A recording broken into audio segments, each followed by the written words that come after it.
the rains have passed on from where we are in Seoul, but they're hitting other parts of the country very hard, particularly in North Chunsong province, where the majority of those fatalities came from. At least 16 people, most of them killed in mudslides and landslides.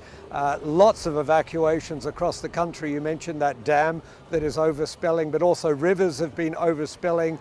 That's what led to that underpass being flooded, and just a lot of events moving quickly on the ground. So the main rail service here has stopped all slow services, some of their high-speed services as well, after one of their trains, mercifully not carrying any passengers, was derailed, injuring the driver. And of course, all the trails in the major national parks across the country have also been closed. You know, at least 1,600 people have sought temporary housing, but we also heard near that dam, more than 7,000 people are evacuated. We don't know whether that's a temporary evacuation, but what we see whenever we have this situation, as we did in 2020 when we had the wettest summer since records began here in South Korea, is the government immediately starts setting up evacuation centers, normally in schools. So both the president, who's in Ukraine at the moment, and the Prime Minister, who's here and who's also ordered the army in to help with rescue efforts,